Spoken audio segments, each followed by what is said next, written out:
All right, we will go ahead and get started. Good evening, everyone, and thank you for joining FuturePedsRes for our IMG Mentoring Webinar for the 2025 match cycle. If you're with us for the first time, we welcome you, and if you have joined us for previous events, thanks for joining us again. My name is Caroline Maltese. My pronouns are she, her. I am a fourth-year student at the Penn State College of Medicine, and I am one of the co-directors for FuturePedsRes this year. I work very closely with the other co-director, Stephanie. She's unable to join us tonight, but she is a fourth-year student at the Western University of Health Sciences. And I would just like to remind you that we'll be having our regional webinars featuring residency programs based on program size from across the country. These are from July into August. We are going to drop the link for the registration, which is the same that you used to sign up for tonight's webinar. We'll put that in the chat. It's a one-time registration link.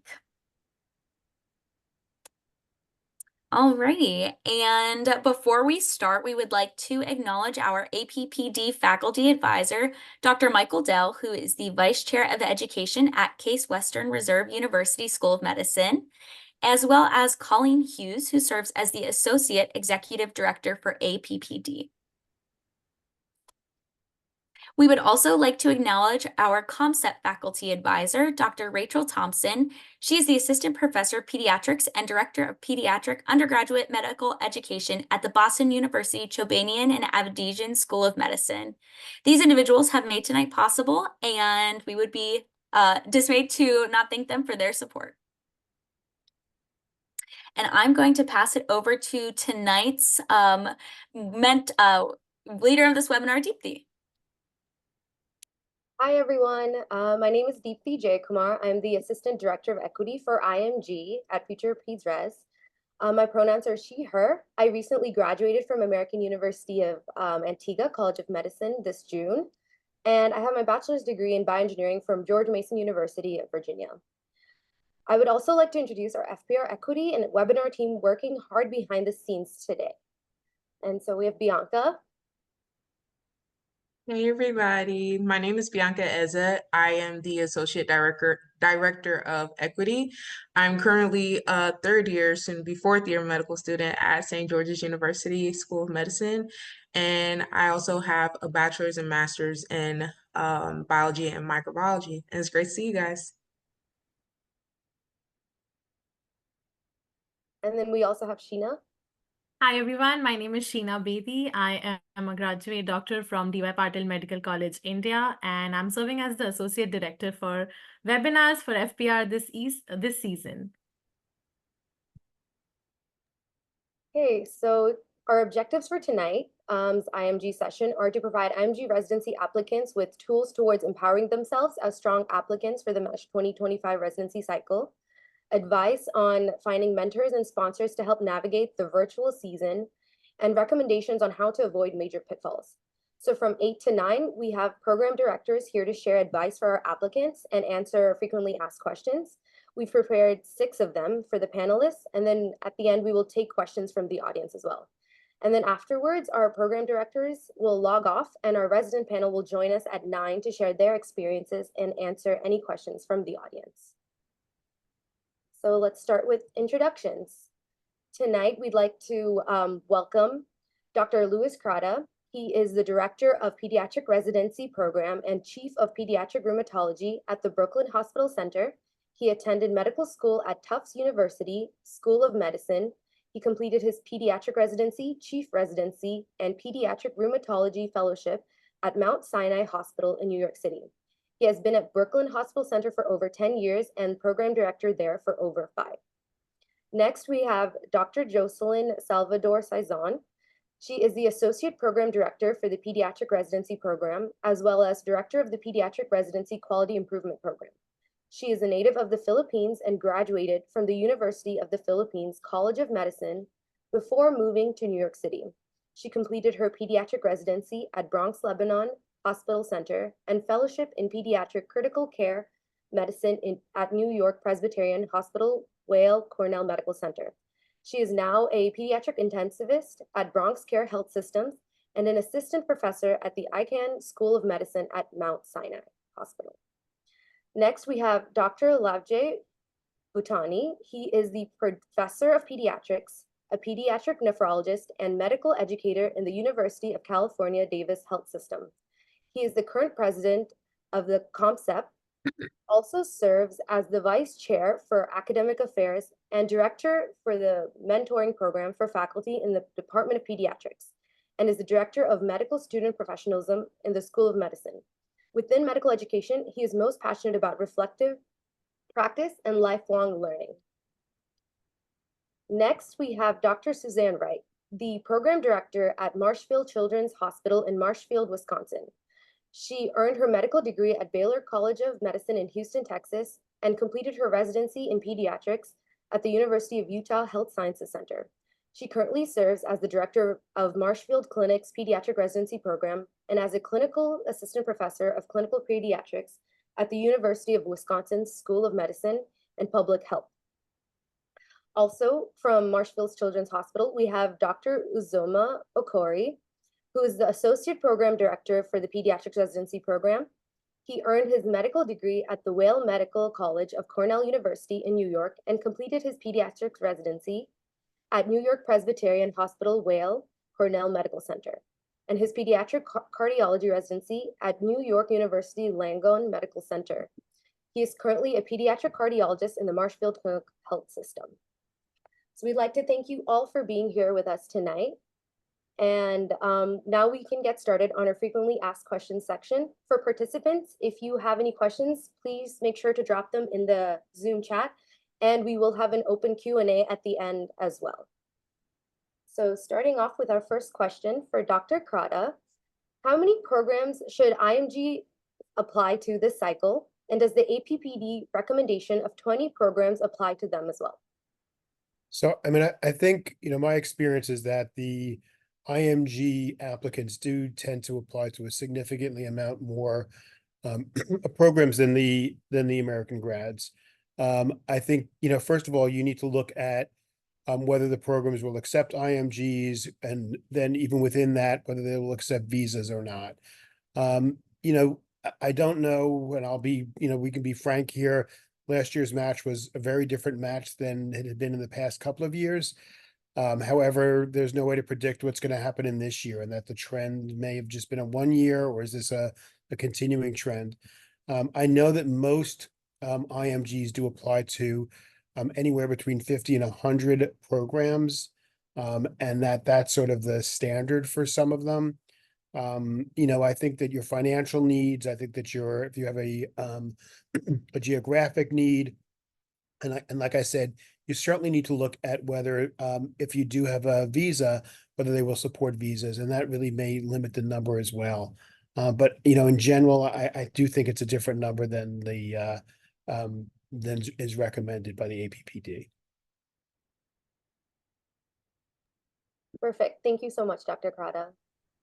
Our next question is for Dr. Salvador Saizon. Given that step 1 is pass-fail, how will these supplemental components, such as region, experiences, signaling, be assessed? And for IMGs, which one of these is the most important? Hi, good evening, everyone. Please let me know if my audio is in and out. There's just a few things that programs can use to assess for medical knowledge, abilities in applicants. One of them had been step 1, and so now there is a little bit more reliance on the step 2 results. And if an applicant is able to take step 3, that adds to it. So let's say that your step 2 result isn't, as competitive as you think it might be, having a more competitive step 3 score might help.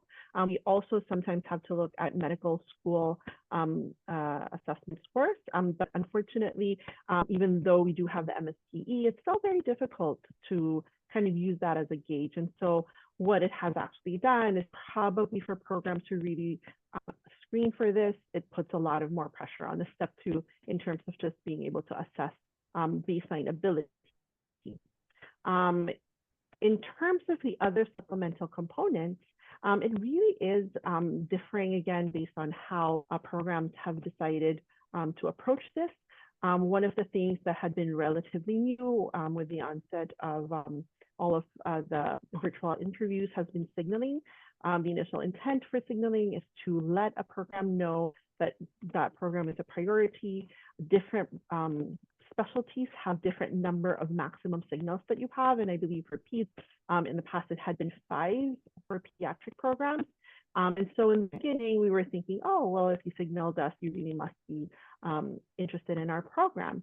That over the past year or so has been a little iffy because there is absolutely the ability of applicants to apply to different types of programs. And therefore, it has not been as consistent as we had intended it to be, I guess, or it was originally intended. So again, some programs will take signaling as, you know, if I'm putting you somewhere in the place of my top 50, top 100 candidates, maybe signaling will come into play there in terms of deciding, you know, are you going to be a little bit up or a little bit down within that 100? And that helps. It's very difficult to use signaling for, let's say, am I going to choose this application to look at for interviewing? But again, I would say be very truthful with what you put in. Same for region and experiences. What my advice would be is put in what you are truly intending as to be good for you. So if being in a specific region will be helpful for you and signaling in a certain program is really what you want, that will only help you. In terms of experiences, I would suggest putting in experiences that really stand out, that especially those that are not going to have a specific space in where IRES has allowed you to put it, right? It's not really falling into volunteer work or education, or you've already filled those spots and you want to add on a certain experience. Those things will highlight what you do. And I know that there's a question about this later on, but if there is some issues with your application, let's say, right?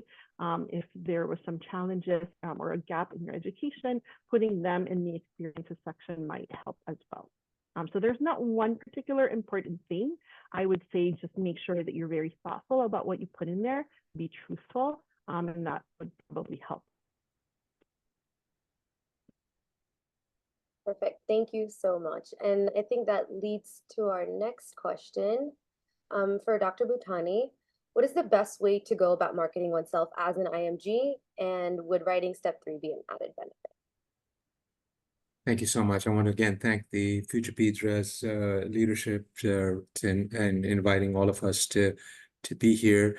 And just as a background, I myself am an international medical graduate, although it's been, gosh, more than 35 years since I went through this. So you have to take perhaps my advice with a grain of salt since things have changed quite a bit.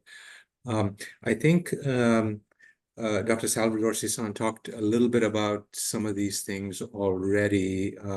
So would taking step 3 be an added benefit? I would say yes. I think much as I dislike saying that, all of us as international medical graduates are at a somewhat disadvantage. And so the stronger you can make your packet, the ideal it would be.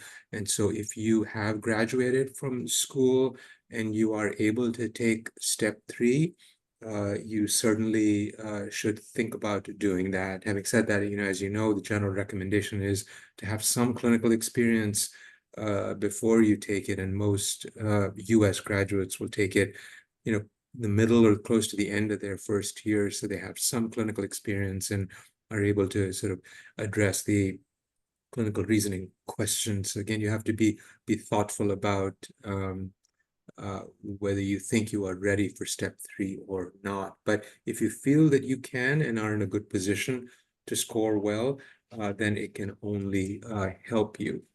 What are some other ways to go about sort of marketing yourself? I think, again, as was previously mentioned, be authentic, be genuine, be yourself, highlight some of the amazing and cool things and cool experiences that you've gone through and things that you may have done, whether it's research work, especially if you've taken some time off, whether it's volunteer work, and what makes you you and special.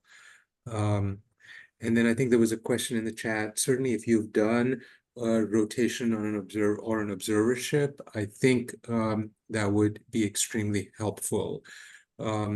I know that these have become hard, especially in the pandemic era, but even before that, especially doing a rotation because of all the requirements of having malpractice coverage and so on and so forth. An observership, is better than nothing, but certainly if you can get a hands-on experience, then that would be the best way to have a program see your skills, and then have somebody write you a recommendation letter, because those are going to count much more than I think a letter from somebody from outside of the United States. So those are some of the things that I can think of. I don't know if any of the other panelists have other thoughts. Yeah. I think obviously, Sorry, go go ahead. ahead, Jocelyn. Oh, please. No, go ahead. I was just gonna echo what Dr. Bitani said is if you put in what your experiences are, and I think I'm gonna also kind of link it to one of the chat questions. The personal statement is pretty much the only window we have into your own personality, into what makes you tick, what drives you, what are your future goals and plans, what has happened in your life that led you to kind of think about it this way. And that would be helping, right? This is your own, like your pretty much personal marketing tool. The letters of recommendation are also there to give us an insight on who you are, but they're going to be from someone else's perspective. And so with all of those supplemental things, adding everything onto a personal statement would help. It doesn't have to be your complete life story, but we want to know who you are, because in the same way, when we select you to interview with us, pretty much what we're trying to look for is this person going to be a good fit for a program? Are they going to be happy with us? Because really for programs, we want residents to be happy. We want it to be a good fit. We just don't only just want great candidates. We want candidates who also be happy, because having a personal statement kind of reflects, who you are.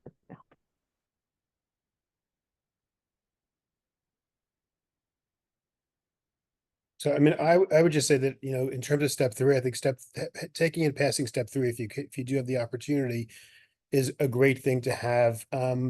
It's just, first of all, when you start your residency, just in general, this is what I say to my residents, step 3 is predominantly internal medicine.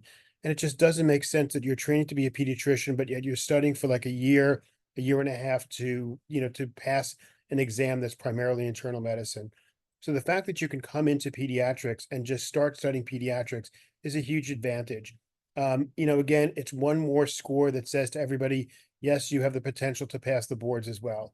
So all of those things, all the programs are looking to make sure that, deep down somewhere behind them, that everybody's going to be able to pass the boards that they have as well. So it's just that extra little piece. The other thing I'll say, and this sort of wraps up what I think everybody else has been saying, is that, put as much as you can into your application. Let us know as much as we can about you. Fill in any gaps in your training, any gaps in your life, with your experiences, with your personal statement. But I watch too much TV, and I always say also to the medical students I advise, your whole interview process is like Law and Order. So anything you say that's on your application can and will be used against you in that interview.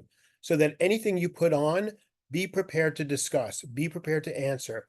Be prepared to say, why is this your hobby? Why did you do this research? Why did you do this volunteer work?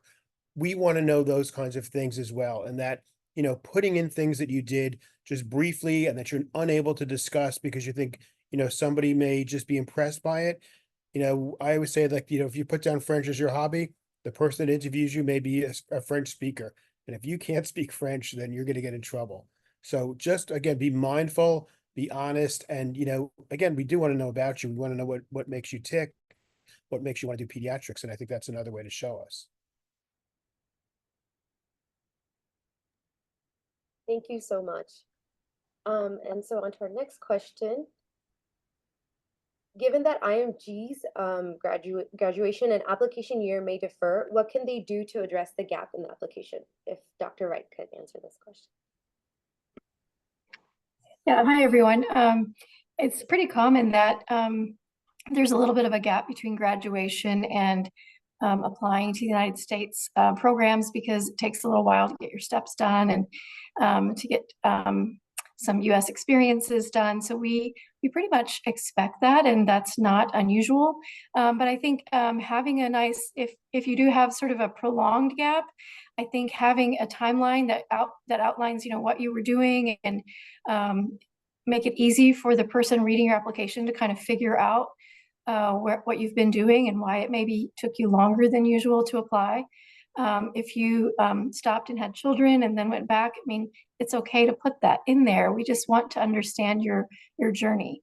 And another thing that I just wanted to say is that a lot of the programs, our program is very IMG friendly. We take a lot of IMGs.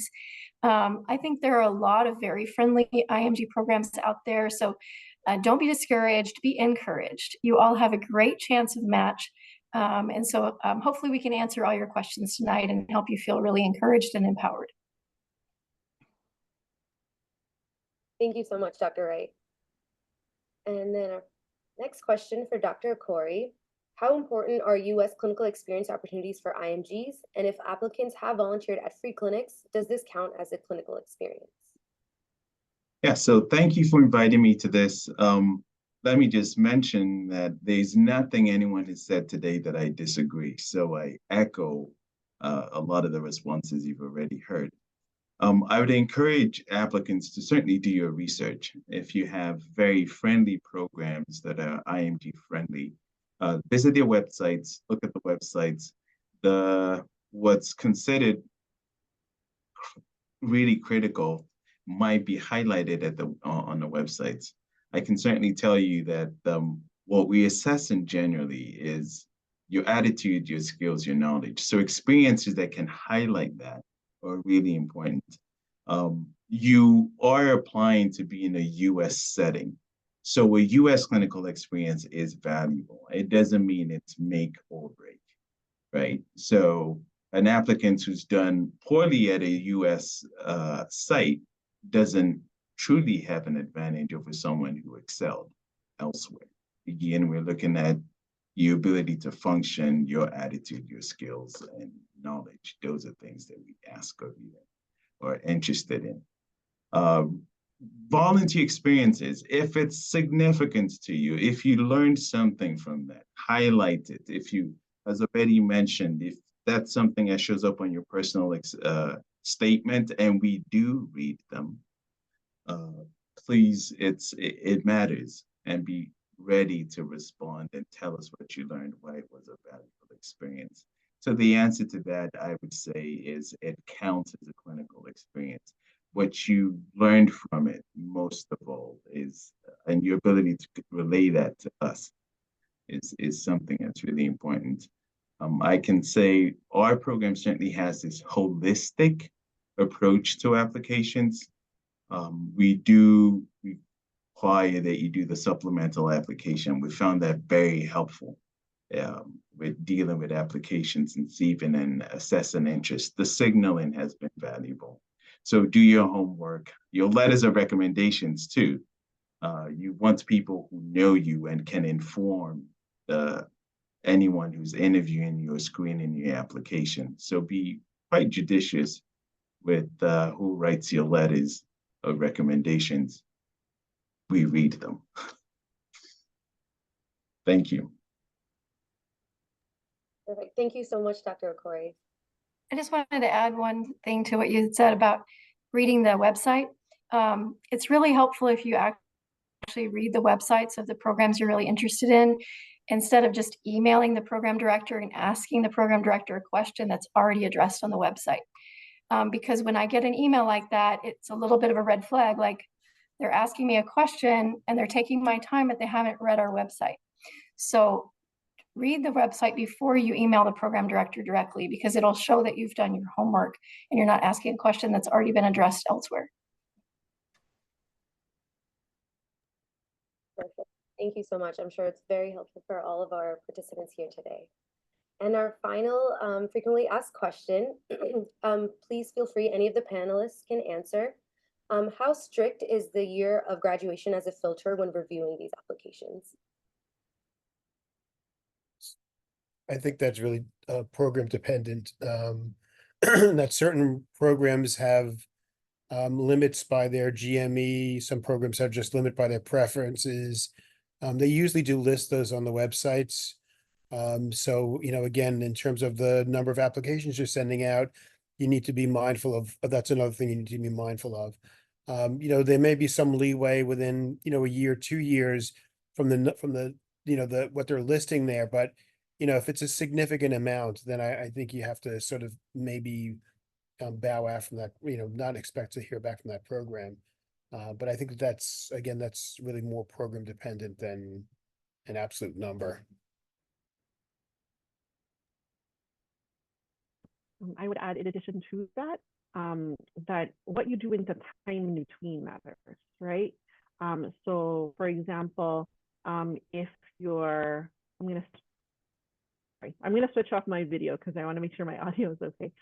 So, for example, you've been out from graduation about 10 years or even 15 years, but you've been a practicing pediatrician for 10, or you were going through residency and maybe an additional fellowship and continuing to practice.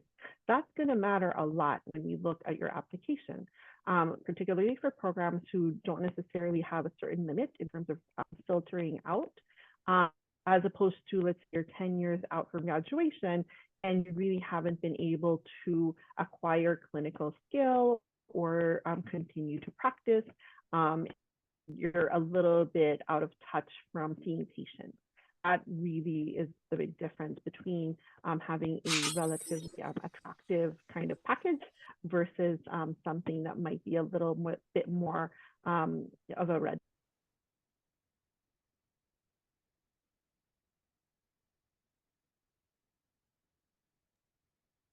I see somebody asked, what is a significant amount? I mean, unfortunately, a significant amount is dependent on the program. There's no way that I could say that, again, my GME may put a limit on the years that I can sort of accept residencies, and another may have a different, and another place may have no limit.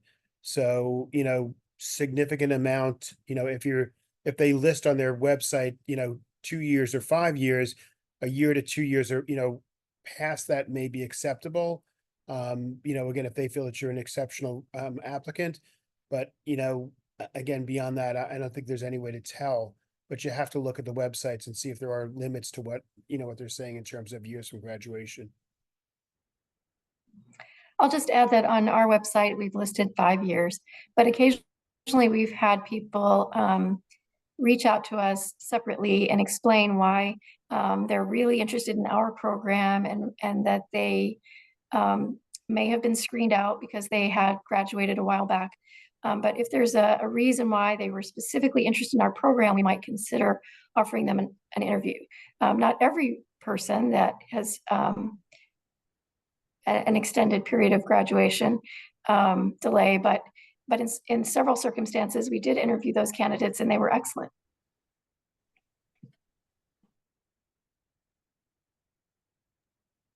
Perfect. Thank you so much, everyone. These answers were very wonderful. I'm sure we all learned a lot. And now we're going to open up the floor to any questions that we have in the chat. We're going to go one by one. And Sheena, do you want to start off? Yeah, hi everyone. I see a common recurring question in the chats, and this has been a question that has, I think, been addressed in a lot of webinars previously as well. What sort of factors do you consider when you're ranking a person after their interviews? What qualities of an applicant do stand out when you're ranking them?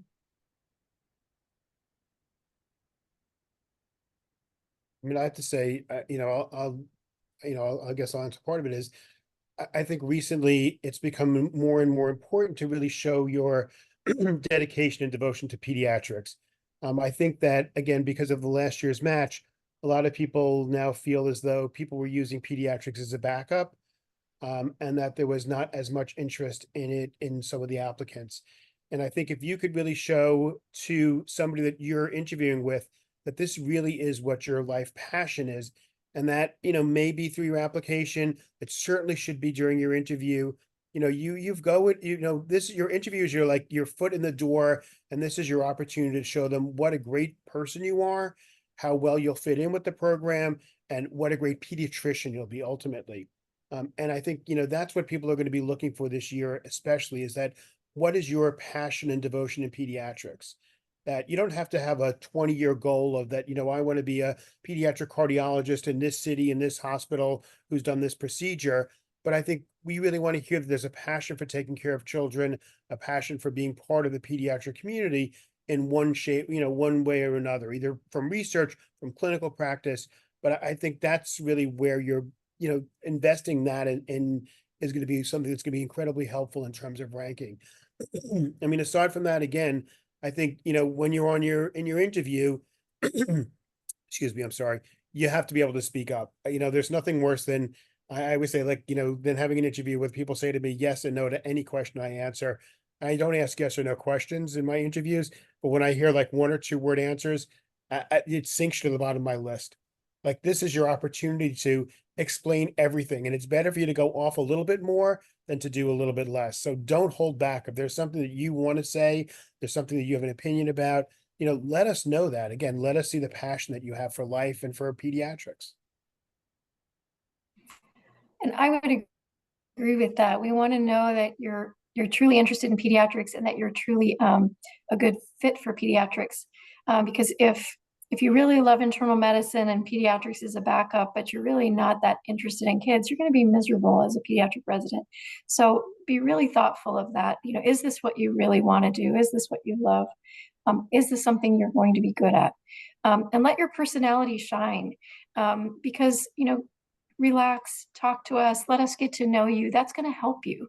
If we can see you as someone that we would enjoy working with, someone that our patients could relate to, and that would be very caring and kind and bright with our patients. So let your personality come out and talk to us and be real. One pet peeve I have is when you have a canned speech or canned answer to questions that doesn't really feel authentic. And that is a turnoff. And so it might be a great answer, but if it feels really canned and not genuine, it doesn't really help you. And I know a lot of people want to say things, and sometimes you jam in that answer to a question that's not necessarily the right.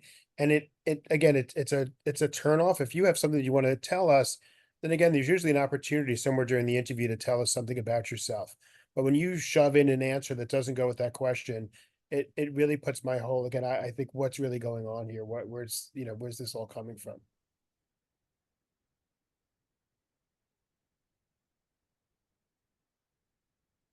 Thank you so much. This was very insightful. Deepti, you're muted. Here, one of the questions were, how do we approach programs that may take only a few IMG graduates, but they have ties to the area? I mean, if they take IMGs, then again, applying to that program, there's nothing wrong with applying to that program. It's the places that don't take IMGs that you have to be certainly a little bit weary of, unless you're coming with a full lab that you're going to bring with you and a grant. Otherwise, anybody that accepts IMGs, I think that's an open invitation. If you do have a regional choice, again, that's where the ARIS applications give you that regional choice. We do look at it. I mean, I have to say that, the difference with virtual interviews versus in-person interviews was that, and as it's great that everybody can virtual interview, because it does open the opportunity for people that couldn't afford to interview and travel to certain places. But it also opens the window to people to just apply everywhere randomly and not really care about whether they want to be there or not. So if you do have a tie to a certain area because of family, because of, experiences that you have, then put that in there. And that's really, that does, when I look at those applications and I see, oh, there's family here, I know that if you're coming from overseas, you have it like a built-in, support system as well. And that's important for me to know that you do have somebody besides us. And we're always, residency programs are your second family, but again, we're the second family, we're not your first family. So it's nice to have your first family if you can.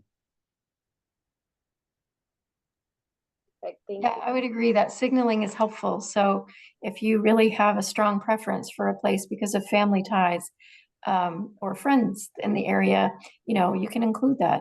I have friends, and you can say I have friends living in the Madison area or the Chicago area or wherever they live and would like to be within a 5-hour drive. Or, I mean, that's really specific, but you don't have to be that specific. You can say I have friends or family in the Midwest and I'm looking in Midwest programs, but I'm open to any program in the nation, something like that.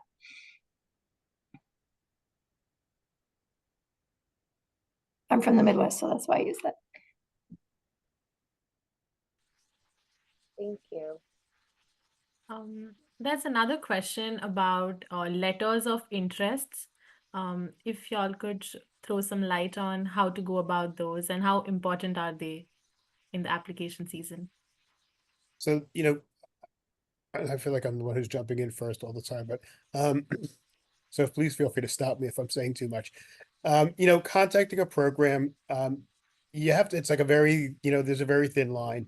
You can send one email, but if you send an email every week, it becomes annoying. And if you send an email to the program coordinator and she gets annoyed, that really is like, I think like a red flag that goes up when they come into my office. My program coordinator comes to my office and says, this person has not stopped calling me. It's a red flag. So there's nothing wrong with sending, initial interest. Midway through the season, you haven't heard from them. You want to make sure that, again, if there's anything new to update them, to send an email that, I took this exam, I have this other, this poster was, presented at a conference. I think that's okay to do, but to, again, to bombard somebody every week, just so you get noticed is not going to be the positive way to be noticed. So you do have to be sort of a little bit mindful of how many, of the communications. There's nothing wrong with a letter of interest, and there's nothing wrong with an update, but again, you have to limit what you're doing. Yeah, just be mindful that each program may be getting over 800, I don't know how many applications. And, obviously we can't answer 800 emails. So if you don't get an answer right away, it could be that we're just getting too many. So I would recommend, wait and see if you get offered an interview, give us time to review the application. And if you're not getting interviews from the places you really want to go to, reaching out to them is probably a good idea. Perfect. And sometimes some programs, like for example, last year, our program started actually saying, after the interview, we generally don't respond. And so it doesn't mean that we are not interested. It's generally, this is at the end of what our communication, because like Dr. Wright said, there's just a lot of correspondence. But if you, for example, interview went really well. Sometimes I have this experience and I'm really having good rapport, and there's a topic that is left hanging. For example, interested in the research and the research isn't finished, and I wanted to know what the end of it is. Doing a follow-up email makes me think that you were really interested, that we connected and you were following through with the conversation. So like Dr. Kata said, updating us with your step 3 result when it comes out, that's really, really helpful. And not getting a response back. And also the other thing is, we know when people are emailing to hedge their bets, meaning they're emailing because they want to make sure that they tell every program they apply to that I love this program and you're my number one. We know generally, and so like he said, it's not necessarily a good look for applicants. We hopefully can kind of understand when people are being authentic. And so I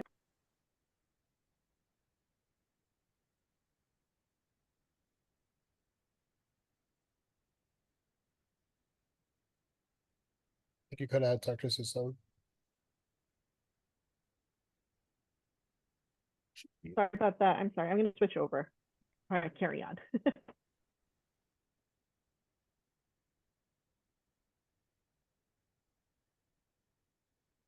Okay, for our next question, a couple of people have asked about, is there any screening cutoffs for step 2 for pediatrics? And if there are low scores, where should they be mentioned?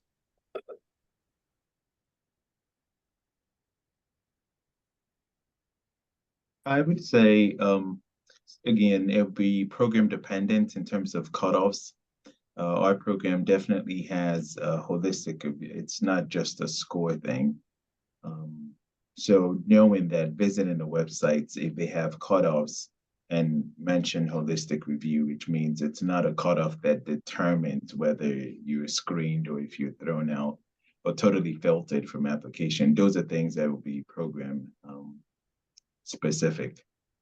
I think anywhere you can mention them. I was particularly impressed with an applicant who was very forthright with, I failed this the first time, worked hard on it, learned about my learning, fixed this problem. And that's the kind of applicant who, in spite of the failure, would still be exciting to a program. So I think a personal statement is a great place. Interview for sure, as has already been mentioned.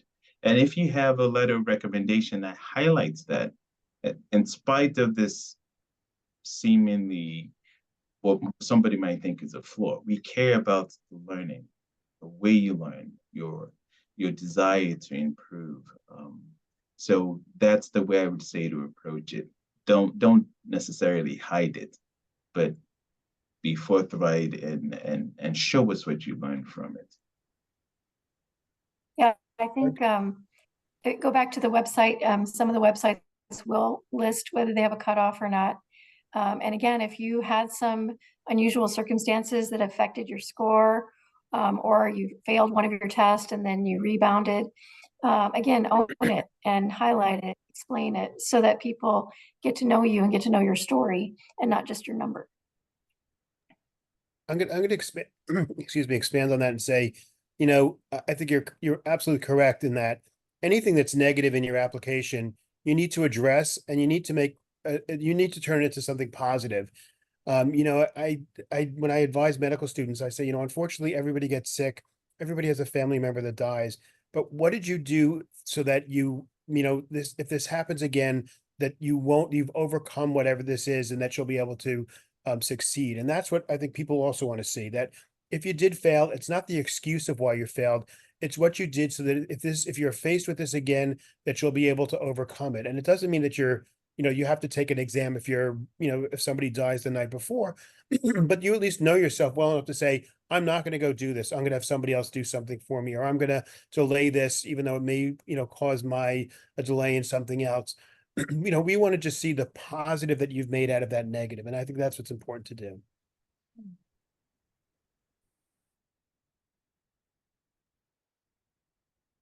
Thank you, everyone. There's another question that if any applicant still has a step 1 score, how will they be assessed based on that? Will you be considering it as a pass or fail, or are you still looking at step 1 scores?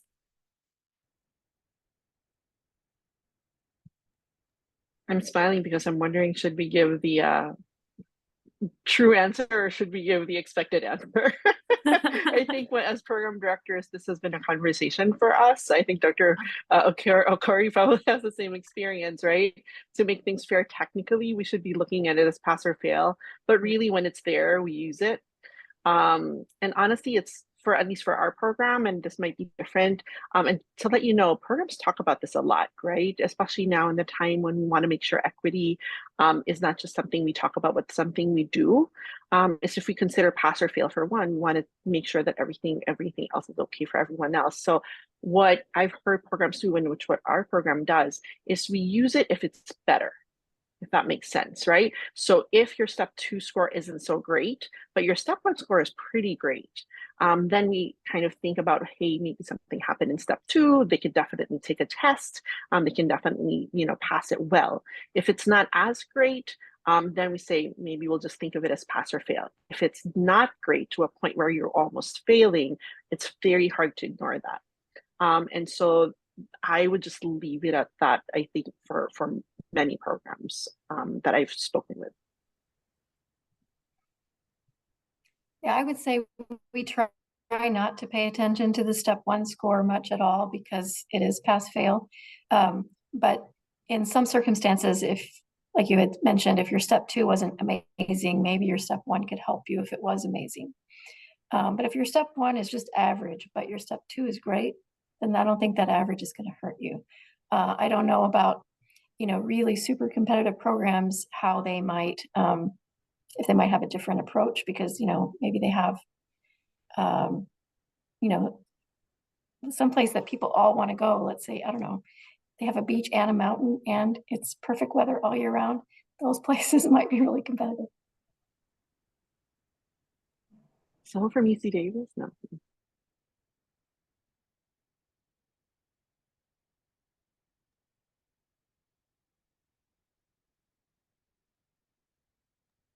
Okay, so let me see. What is a good IMG percent intake that IMG should consider when applying to a program? What is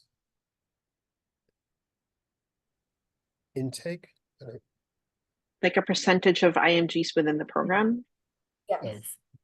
That's actually a new question to me. I don't know that there is a percentage. I don't know if everyone will understand that.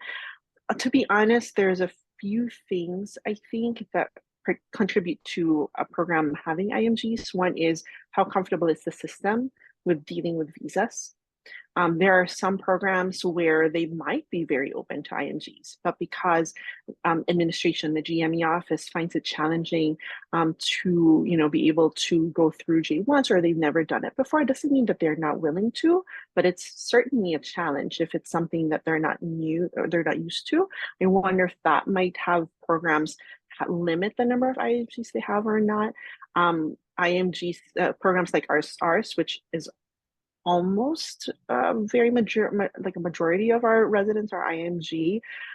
It's not because we're specifically looking for IMGs. It's we're basically just taking all the applicants in and looking for the applicants that fit well. And so those programs though that talk about in the website, we take H1 visas, we take J1 visas, we take EADs. That those programs know how to manage the legal side of things, right? And then I would say certainly more than percentage of IMGs look at speak with the residents, right? Most programs will allow you to speak with the residents and ask, how are you feeling? How is your experience? Are you feeling that you are embraced by the program? Are the people around you making you feel supported? As opposed to, you might have 100% IMG program, but you're not feeling very supported by the staff. I think that would matter a lot. I mean, again, I think the bottom line is that if there's one IMG in the program, it means that they'll accept IMGs. I mean, if there's none, then it's harder to tell. But if there's one IMG in the program, then they'll accept. The biggest difference is that some of them, some places will accept visas and some places will not accept visas. So you have to be, I think that's what you have to be mindful of is the visa situation. Yeah, I would just say definitely read the website, look at the visa situation, and also remember that things can change from year to year. So just because last year they didn't have any IMGs in their program, the year before maybe they did, or this year maybe they're more open.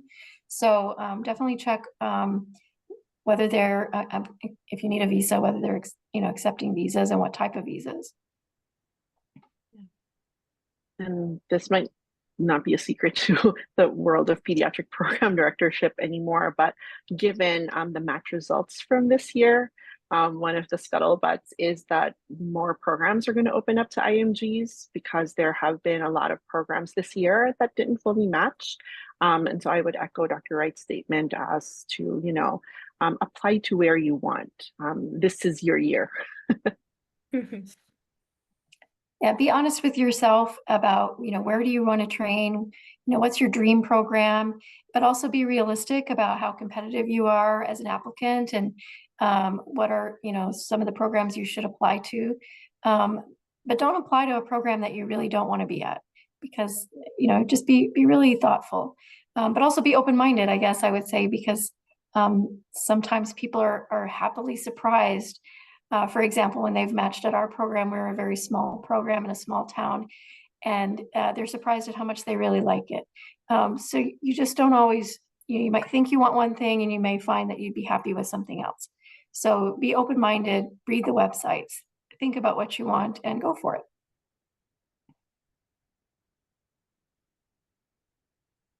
There's another question. As we know how difficult it is to navigate the whole journey as an IMG, how can an international graduate look for a mentor or somebody to guide them through the process?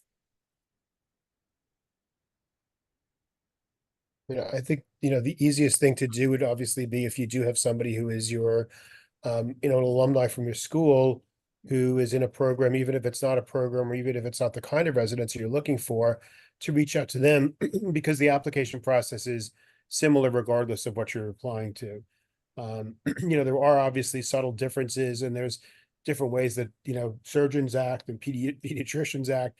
However, the whole process is a similar process. And, if there's anybody from your medical school, or that you have a friend of a friend, I mean, I think those are probably the best mentors, because they've been through the system.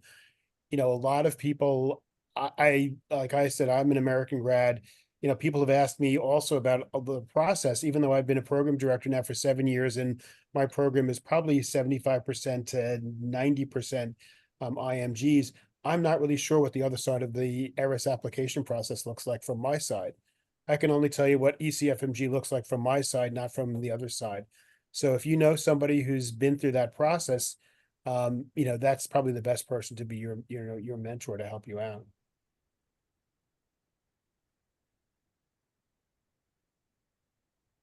Yeah, I would agree. Use your networking. So fellow medical students, alumni from your medical school, or if you are in the United States working on a project or working within a system, getting to know some people in that system that might be able to mentor you.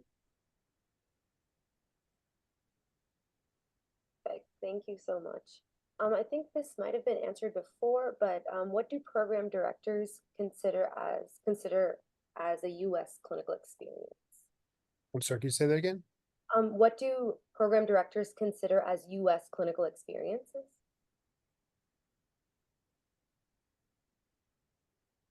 I mean, I think it's obviously anything you're doing in the US. The more hands-on, the better it is. Observerships are not the ideal, but it does, it lets us know that you know a little bit more about the system, how, what the clinical experience is like, what patients, sort of the patient flow is like, or what the patient experience may be like. But obviously, it's a little bit less than if you actually did a rotation. Not everybody has the opportunity to do a full rotation. Not everybody has the opportunity to even do an observership. But if there's something else that you've done, again, play up whatever you have that makes you, special, that makes you better, because it's not just the clinical experiences you have in the United States that are going to make you stand out. And the clinical experience does not have to be as a physician. I mean, ideally, it's in a U.S. hospital, working as part of a hospital team. I think that would be great. But those are hard to find. For example, we've had residents that worked as an MA and got exposure to the U.S. healthcare system working as an MA while they were applying for residency. And that experience really helped them to be prepared for pediatric internship, especially working in a pediatric clinic as an MA. And I kind of second Dr. Wright's statement. We've had residents who've been nurses, residents who've been scribes, folks who, have even just been like front desk staff at a clinic, volunteers in a free clinic within the US, and one of the things that I, harp on is be curious. If you have an experience that allows you to gain insight into something, no matter what it is, being a patient. So let's say like I'm a patient and I've had this type of insurance and I gained experience in terms of like how to navigate getting prescriptions and referrals as a patient and understanding the insurance system. Whatever you have at your disposal is an opportunity for you to gain understanding about not just being a doctor and taking care of patients, but also understanding how the system works. And so that can be to your advantage as well. Awesome. Well, thank you so much to our panelists, all 5 of you, for being here tonight.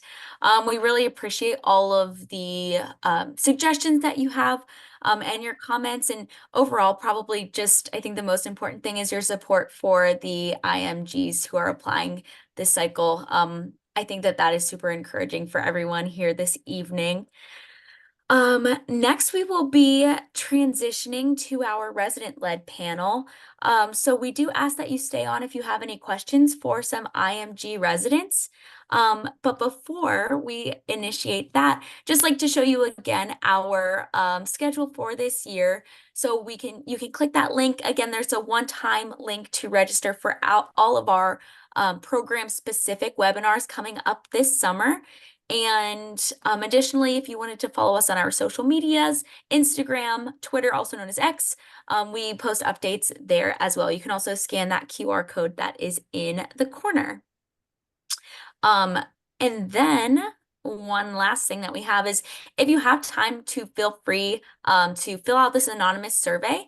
This is going to allow us to get some feedback from you, how these webinars been going, and also to collect some information about attendance and interests and all of those sorts of things. So we would love if you filled out that survey. But I would just like to take this opportunity one more time to thank our panelists and for being here and also just allow them the opportunity to hop off the call if you would like. But again, we just appreciate you so much and thank you for your time. Thank you for having us. Thank you so much. We're going to go ahead and stop the recording now as well. All right, so that we can get into our resident happy hour. So feel free to stay on. Let me stop this.